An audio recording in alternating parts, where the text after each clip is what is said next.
પોરબંદરમાં મુસ્લિમ સમાજની કાબાવલિયા જમાત મોટીની ચૂંટણી ઘણા સમયથી થઈ ન હોવાથી વિવાદ સર્જાય તેમ હતો, જે મામલે સુન્ની અંજુમને ઇસ્લામના આગેવાનોએ દરમિયાનગીરી કરતા ચૂંટણીનું આયોજન કર્યું હતું, પરંતુ પ્રમુખ પદની જવાબદારી માટે એક જ અગ્રણી આગળ આવતા તેઓની બિનહરીફ જાહેર કરાયા હતા.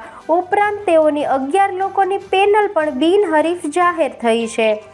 પોરબંદરમાં મુસ્લિમ સમાજની નાની મોટી અનેક જમાતો આવેલી છે, જેમાં કાબાવલિયા જમાત મોટીની ચૂંટણી ઘણા વર્ષોથી થઈ ન હોવાથી વિવાદ સર્જાય તેમ હતો. ખાસ કરીને સમાજના યુવાનોમાં ચૂંટણી ન થતાં નારાજગી જોવા મળી હતી, જે મામલે જમાતના યુવાનોએ મુસ્લિમ સમાજની સર્વોચ્ચ સંસ્થા સુન્ની અંજુમન ઇસ્લામનો સંપર્ક કર્યો હતો.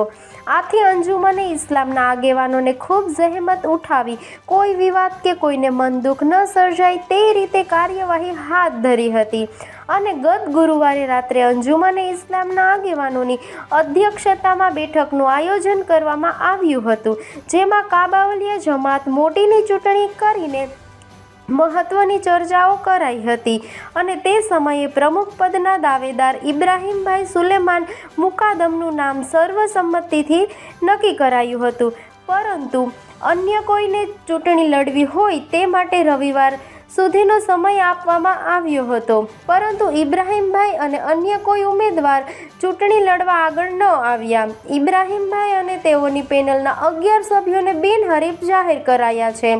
નવયુક્ત ટીમ સમાજને વધુને વધુ વિકાસના પંથે લઈ જવા ખાતરી આપી હતી.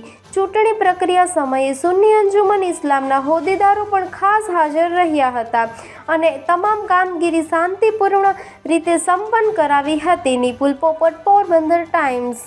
સમાજના તમામ આપણે કાબાવલિયા સમાજના ભાઈઓને ખાસ ખુશીથી જાણવાનું કે તમને જે આ તમારી પર ભરોસો મૂક્યો, તમે જે અમને એક આ મોકો આપ્યો, ઇન્શાઅલ્લાહ હંમેશા રાત દિવસ જોયા વગર સમાજનું કામ અમે અને અમારી પેનલ કરશું. પણ બધાને ખાસ કરીને એક વસ્તુ કહેવામાં આવે છે કે કોઈ પણ વસ્તુ આજે જે આપણે કરી રહ્યા છીએ એમાં કાયદો અને ખાસ કરીને જે નાની જમાત આપણેથી અલગ થઈ છે, બરોબર છે. આ અત્યારે અંજુમનના માધ્યમથી અને મીડિયાના માધ્યમથી કહેવા માંગુ છું કે જે નાની જમાત અલગ થઈ છે, કોઈ પણ કારણોસર અલગ થઈ છે એ અમને નથી ખબર, પણ અમે જે નવી બોડી બની અમારા પ્રમુખ સાહેબ અને અમારી જે પેનલ છે એ વતી હું ખાસ જાહેર કરવા માંગુ છું કે અમારા સમાજથી અમારો કોઈ પણ સામાજિક વ્યક્તિ છે એ અમારેથી અલગ નથી. એને બધાને અમે ખાસ કરીને કહે છે કે તમે આ અમારી સમાજ સાથે જ છે, હંમેશા અમે પણ તમારી સાથે, તમે પણ અમારી સાથે રહ્યો, આપણેથી કોઈ અલગ નથી. અસ્સલામુ અલૈકુમ. સમસ્ત કાબાવલિયા જમાત નો ઘણા સમયથી રજૂઆત હતી કે ચૂંટણી કરાવી એ માટે કાબાવલિયા જમાતના યુવાનો અગ્રણીઓએ ઘણી વખત અંજુમન ઇસ્લામ પોરબંદરનો સંપર્ક કરી બિનવિવાદિત અને સુખદ રીતે ચૂંટણી કરવા માટે પ્રયત્ન કરવા માટે અમને ઘણી રજૂઆતો કરી. એના માટે અંજુમન ઇસ્લામના હોદ્દેદારો દ્વારા અવારનવાર એમના જે કંઈ પદાધિકારીઓને સમજાવ્યા ને ઘણી બધી ગ્રુપ મિટિંગો કરી.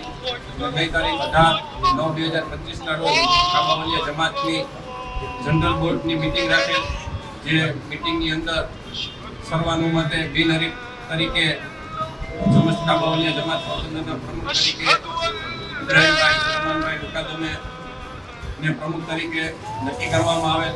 પણ ઇબ્રાહીમભાઈએ બહુ મોટું દિલ રાખી જણાવેલ કે અમારા કાબાવલિયા જમાતના મોટાભાગના લોકો પોખા તથા મચ્છીના વ્યવસાય સાથે સંકળાયેલા હોય તો આમાં હાજર રહી શક્યા નથી, જેથી 2 થી 3 દિવસનો વધુ સમય આપો કે કોઈને ઉમેદવારી કરવી હોય તો તે કરી શકે.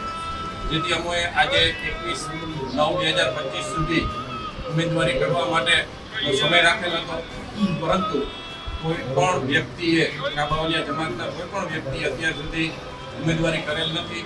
જેથી અમોને જે સમસ્ત કાબાવલિયા જમાત દ્વારા ચૂંટણી કરાવવાની જે જવાબદારી અંજુમન ઇસ્લામને આપવામાં આવેલ હતી, જે જવાબદારીની રૂએ અમે આજે રોજ ઇબ્રાહીમભાઈ સુલેમાનભાઈ મુકાદમને સમસ્ત કાબાવલિયા જમાતના પ્રમુખ તરીકે બિનહરીફ જાહેર કરીએ છીએ, પ્રમુખ તરીકે.